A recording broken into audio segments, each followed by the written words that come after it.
پھر حضرت عائشہ فرمانے لگی ہمیشہ اللہ کے نبی صلی اللہ علیہ وسلم ہم سے اچھے اخلاق کی ہمیں ترغیب دیتے تھے اور فرمایا کرتے تھے عائشہ علیک بتقوی اللہ والرفق، دیکھ تقوی اختیار کرنا اور اپنے اندر نرمی پیدا کرنا، اس لیے کہ جہاں نرمی آتی ہے نا، رفق آتا ہے، تو اس شخصیت میں خوبصورتی آ جاتی ہے.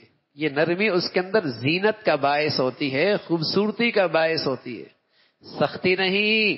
اس لیے کہ جس شخصیت میں سختی آ گئی وہ عیبدار کر دیتی ہے، اسے عیبدار کر دیتی ہے. نرمی پیدا کرنا اپنے اندر نرمی پیدا کرو. بچوں کے ساتھ نرمی، گھر والوں کے ساتھ نرمی کا ماتحتوں کے ساتھ معاملی، ہاں، خادمہ کے ساتھ نرمی کا معاملہ، رفق.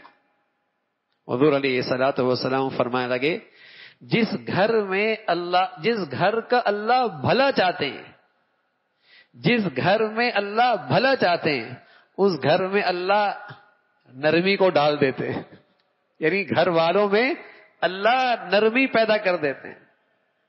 جس گھر کی اللہ بھلائی چاہتے ہیں اس گھر میں اللہ گھر والوں میں نرمی پیدا کر دیتے ہیں. چھوٹی چھوٹی باتوں پہ اتنا غضبناک کہ معمولی باتوں پر گھر ٹوٹ رہا ہے، معمولی بات پر غضبناک.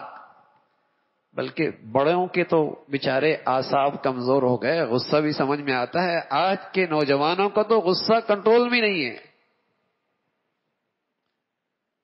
کسی کی بات برداشت ہی نہیں، ناک پہ مکھی نہیں بیٹھنے دیتے. غضبناک. نرمی، رفق، حلم، درگزر، معاف کر دینا، یہ گھر کی زندگی کو خوشگوار بنا دینے والی خوبیاں ہیں. بھائی چیزوں سے نہیں گھر بنتے، ان خوبیوں سے گھر بنتے ہیں.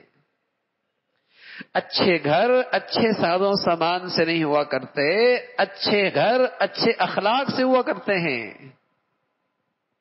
اچھے گھر اچھے در و دیواروں سے نہیں ہوا کرتے، اچھے گھر کے اندر رہنے والے اچھے انسانوں سے ہوا کرتے ہیں. تو رسول اللہ صلی اللہ علیہ وسلم اپنے گھر والوں سے کہہ رہے نرمی اختیار کرو، نرمی اختیار کرو.